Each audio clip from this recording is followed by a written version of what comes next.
គ្រប់នឹងជំរាបសួរពុកម៉ែមីមីបងប្អូនទាំងអស់គ្នាជាទីគោរពនិងជាទីស្រឡាញ់ថ្ងៃនេះធ្វើវីដេអូចែកម្លែកជូនបងប្អូនទស្សនាកំសាន្តទៀតហើយតាក់ទងទៅនឹងវត្ថុមង្គលរបស់ខ្ញុំ ជាស្រ័យវត្ថុមង្គលរបស់ខ្ញុំដោយសារខ្ញុំដូចខ្ញុំជម្រាបជូនចឹងថាមួយរយៈខ្ញុំនេះអត់សូវមានបច្ច័យជាវនេះផ្សេងក្រៅពីកម្មមង្ខុបុរាណទេឥឡូវលេងតែរបស់បុរាណមង្ខុបុរាណអញ្ចឹងក៏អត់សូវមានអីជាវរបស់ព្រះអង្គតួអង្គឯផ្សេងយកមកធ្វើវីដេអូជូនមកទស្សនាណាពីច្រើនខ្ញុំមានតែលេងតាំងកម្មមង្ខុបុរាណបាទអញ្ចឹងខ្នាយនេះខ្នាយខ្ញុំបានជាវគេបានទេហើយបងអាចចង់បានអាចសួរនាំបានណាខ្នាយនេះខ្នាយកាច់ដោយដៃទេកាច់មិនកាច់ធម្មជាតិទេកាច់ដោយមនុស្សណាហើយកម្មក្នុងនេះមានមកគ្រប់របស់ភូមិមាទេខ្ញុំមានຂະຫນាត15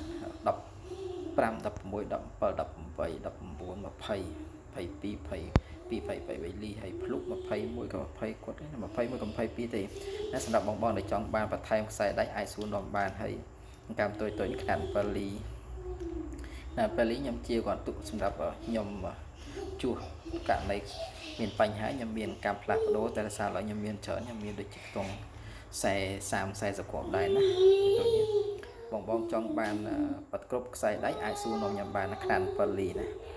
ຂະຫນាត7លីហើយស្នែងកបីឃ្លៀកຂະຫນាត9លីមកគ្រាប់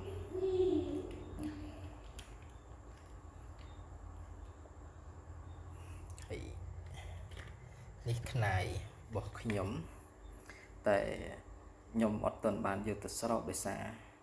ខ្ញុំអត់ទុកចិត្តគេខ្លែងគេស៊ីដាច់របស់ខ្ញុំអញ្ចឹងក៏ខ្ញុំរក្សាទុកដល់លើទៅទាន់បានស្រោបបានអីណាហើយថ្ងៃនេះមិនថ្ងៃសិលបងគាត់ថាខ្ញុំបានថ្វាយព្រេងថ្វាយកមុនដល់វត្ថុមង្គលរបស់ខ្ញុំហើយក៏ធ្វើវីដេអូចែកម្លែកជូនបងទស្សនាកំសាន្តទៅណាហើយខ្សែករបស់ខ្ញុំទាំង3ខ្សែបងធ្លាប់មើលវីដេអូរបស់ខ្ញុំច្រើនដងមកហើយចឹងសម្រាប់ខ្ញុំមិនមានអីថ្មីប្លែកទេណាខ្សែកខ្ញុំ3ខ្សែនេះគឺខ្ញុំលេងຂະຫນាតខ្ញុំលេងភ្លុកជាមួយចម្លាក់ពីឈើពីអីចឹងគឺមួយខ្សែចឹងទៅណាហើយមួយខ្សែទៀតគឺលេងខ្នាយចឹងទៅណាមាននឹងពួននេះមួយអង្គពីរអង្គចឹងទៅណាហើយខ្សែរបស់ខ្ញុំដែលខ្ញុំពាក់ប្រចាំថ្ងៃគឺខ្សែលេងភ្លុកណាភ្លុកមួយឈុតបដ ாய் ណាភ្លុកទាំងលើទាំងក្រោមហ្នឹងណាចង់មកបងទៅមើលវីដេអូចាស់របស់ខ្ញុំឃើញហើយតាក់ទងនឹងខ្សែករបស់ខ្ញុំហើយតួអង្គនៅក្នុងខ្សែករបស់ខ្ញុំនីមួយៗខ្ញុំបានធ្វើវីដេអូជូនមកទស្សនាកំសាន្តណាតាំងពីខ្សែទី1ខ្សែទី2និងខ្សែទី3ណាខ្សែទី2ពីមុនខ្ញុំដាក់ភ្លុកលាយថ្មពន្លឺឥឡូវខ្ញុំដោះថ្មពន្លឺចេញភ្លុកចេញគឺនៅសល់តែភ្លុកជាមួយស្នែងកបីឃ្លីទេណាភ្លុកຂະຫນាត9លីនេះគឺសំទោស8លីនេះគឺខ្ញុំដាក់ជាមួយនឹងខ្សែករបស់ខ្ញុំហើយចម្ពូនេះគឺចម្ពូបុរាណរបស់ខ្មែរយើងណាបាទមកគ្រាប់ហ្នឹងហើយស្នែកមកឈុតមួយអង្គຂະຫນាត7លីនេះគឺមានព្រះអង្គប្រក់នាគទ្រង់គ្រឿងព្រះអង្គ7កិរិយាចែកកាច់មានខ្នែកកាច់ហើយព្រះអង្គខាងលើបងធ្លាប់បានមើលវីដេអូចាស់របស់ខ្ញុំហើយនេះគឺអង្គកម្មមង្ខុបុរាណរបស់ខ្ញុំຂະຫນាតធំຂະຫນាត18ដល់21លីហើយខ្សែទី2របស់ខ្ញុំទៅរៀបសារថ្មីគឺຂະຫນាត16លីហ្នឹងភ្លុកទេណាសំទោស16លីហ្នឹងស្នែងកបីឃ្លៀកហើយនឹងភ្លុកទេហើយកម្មមង្ខុបុរាណគឺ17និង18លី2គ្រាប់18លីលើ2គ្រាប់នេះ2គ្រាប់នេះ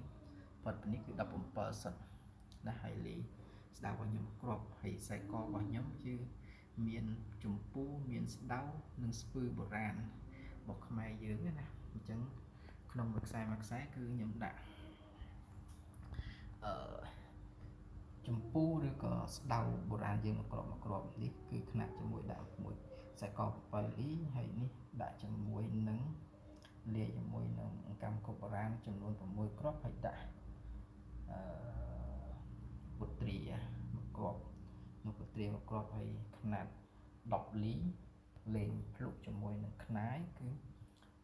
ខ្ញុំប្រើស្ពឺ5គ្រាប់ណាអញ្ចឹងខ្សែករបស់ខ្ញុំគឺខ្ញុំមានប៉ុណ្ណឹងសម្រាប់ខ្ញុំជាអ្នកដែលគោរពស្រឡាញ់ថែរក្សានិងគោរពបូជានៅវត្ថុមង្គលរបស់ខ្ញុំណាតែសម្រាប់ខ្ញុំយកមកតាមខ្លួនខ្ញុំមានប៉ុណ្ណឹងដែលខ្ញុំយកតាមខ្លួននៅផ្ទះរបស់ខ្ញុំមាននាងពួនមានចែមានក្លឹមអំពិលជូរនិងនាងពួនអំពិលជូរដាច់ខ្នាតបតងខ្នាតឆ្លាក់គឺខ្ញុំមានសម្រាប់ខ្ញុំដាក់តាំងនៅអាសនៈរបស់ខ្ញុំនៅផ្ទះរបស់ខ្ញុំមិនមែនជាអាសនៈទេគាត់ថាជាកន្លែងដាក់សក្ការៈបូជាសម្រាប់អ្នកគោរពស្រឡាញ់អញ្ចឹងណាបងប្អូនទាំងអស់គ្នាអញ្ចឹងវីដេអូរបស់ខ្ញុំចែករំលែកជូនទស្សនាកំសាន្តប៉ុណ្ណឹងទេអរគុណច្រើនសម្រាប់ពុកម៉ែមីងមាបងទាំងអស់តែងតែ like តែងតែ comment តែងតែចូល subscribe នៅ channel YouTube របស់ខ្ញុំទាំងពីរហើយវីដេអូនេះក៏ផ្ញើសេចក្តីនឹករលឹកទៅដល់បងពៅនៅរតនគិរីបងចិននៅផ្សារដេប៉ូនៅភ្នំពេញផងសុខសប្បាយទេបងអត់ដែលបានតាក់ទងគ្នារយៈពេលយូរខែដែរហើយបងសុខសប្បាយអត់ហើយបងទាំងអស់គ្នាវិញសុខសប្បាយយ៉ាងណាដែរសម្រាប់ខ្ញុំនៅកោះកុងនេះវិញគឺមិនសុខណាស់ណាទេដោយសារអាកាសធាតុនៅកោះកុងនេះភ្លៀងរាល់តែថ្ងៃរោពេលចេញក្រៅអីមិនបានទេអញ្ចឹងខែវស្សាចូលដល់ហើយអញ្ចឹងសូមប្រយ័ត្នប្រយែងនិងថែរក្សាសុខភាពទាំងអស់គ្នាអរគុណច្រើនជម្រាបលាជួបគ្នានៅវីដេអូក្រោយៗទៀត